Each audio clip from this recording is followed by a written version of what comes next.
Why is it so hard to do the little things that would improve my life? The way that our minds are designed is our minds are designed to stop you at all costs from doing anything that might hurt you. There are so many people in the world, and you know, you may be watching this right now, and you have these incredible ideas, and what you think is missing is motivation. And that's not true. Because the way that our minds are wired, and the fact about human beings, is that we are not designed to do things that are uncomfortable or scary or difficult. Our brains are designed to protect us from those things because our brains are trying to keep us alive. And in order to change, in order to build a business, in order to be the best parent, the best spouse, to do all those things that you know you want to do with your life, with your work, with your dreams, you're going to have to do things that are difficult, uncertain, or scary, which sets up this problem for all of us.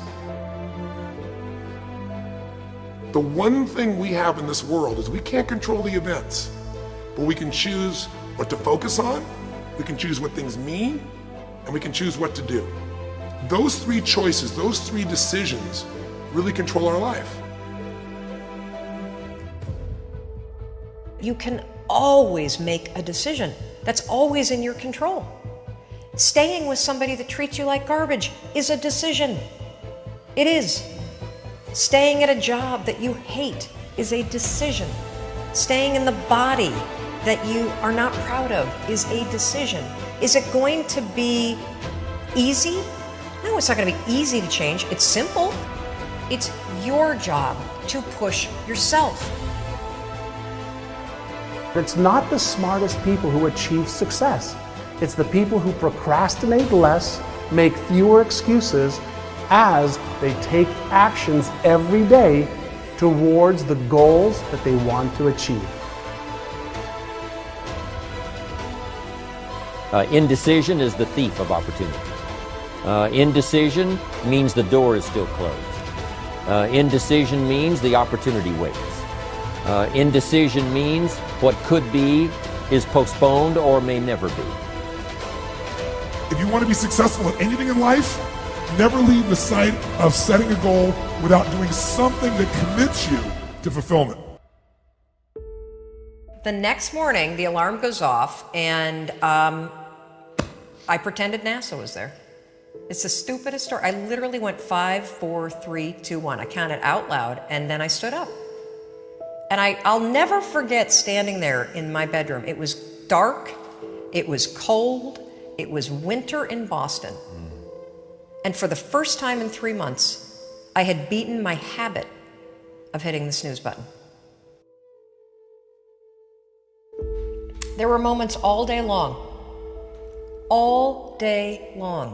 just like that 5-second moment in bed, where I knew, knowledge, what I should do. And if I didn't move within 5 seconds, my brain would step in and talk me out of it.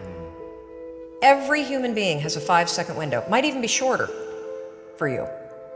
You have about a 5-second window in which you can move from idea to action before your brain kicks into full gear and sabotages any change in behavior. Your life is what you think it should be. That's exactly what you are right now. You are what you thought you should be. And if you don't like who you are, you got to change what you think you should be. What you think is more important than what you do. And so if you want to change, you got to work on this attitude bit. Decide, commit, act, succeed, repeat. The one thing that all the greats have in common is they sweat the small stuff. They pay very, very close attention to every detail. What makes you comfortable can ruin you. And what makes you uncomfortable is the only way to grow. What you are and what you become depends on how you use your time. The billionaire and the beggar both have 24 hours every day. The old and the young, the black and the white, the Indian and the Asian are all given the same amount of time every day. You cannot stop a day. You cannot stop an hour. But you can control how it will be used. Your life comes down to your decisions, and if you change your decisions, you will change everything.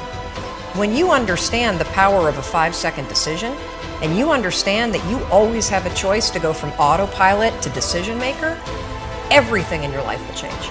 You will be a different negotiator, you will be different in sales, you will be unstoppable in the gym, because you will realize the amount of garbage that you put in the way of your hopes, of your dreams, of your potential, of your confidence, of your courage.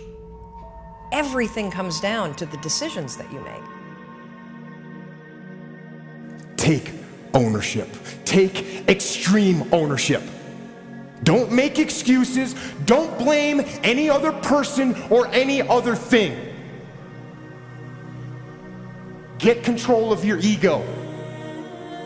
Take ownership of everything in your world, the good and the bad. Take ownership of your mistakes. Take ownership of your shortfalls. Take ownership of your problems. And then take ownership of the solutions that will get those problems solved. Take ownership of your mission. Take ownership of your job, of your team, of your future, and take ownership of your life. The first source of inspiration is deciding. Second source of inspiration is planning. And now, here's a big source of inspiration, beginning. Getting started. Actually turning thought and the notes on the paper, the plans, actually now committing it to action. Getting started. I'm a humongous believer that ideas are and that execution's the game. Well, I think the one thing that discipline definitely does help you with is it helps you get things done. And when you get things done, when you actually do things, you have more success. If you have more success, and sometimes a big part of success is just not being f***ing lazy and just doing it. Yeah. That's like 90% of it is just showing up. Get there and start working. Like, you're not gonna feel perfect every day. If I only worked out when I felt good, I'd be a fat f***. Discipline, it does start with waking up early. It really does. But that is just the beginning. And I always say that discipline is the root of all good qualities. But you have to absolutely apply it to things outside of just waking up early. It's everything. It's working out every day, making yourself stronger and faster and more flexible and healthier. Discipline is eating the right foods to fuel your system. It's about disciplining your emotions so you can make good decisions. Doing the tasks that you don't necessarily want to do, but that you know will help you. The thing about self-discipline is that it is necessary for everything you do in your life. You have to be self-disciplined. Discipline is not punishment. It's not. If you change your mindset and really focus it on what discipline really is, you start to welcome discipline. You welcome self-discipline into your life. You people have to know you, not because, oh, he's a good salesman. Oh, he's a good this. Oh, he's an artist. People need to know you for one major thing first. He works. He produces. The guy's there every day. The guy's pushing and shoving. Because the truth is, no matter how good your ideas are, how good your art is, or how good your skill set is, If you're not working, man, if you're not vibrating at a frequency that people say, my God, how does that guy do all that? If you're not vibrating at that rate, if you're not working at that level, you're not going to make it.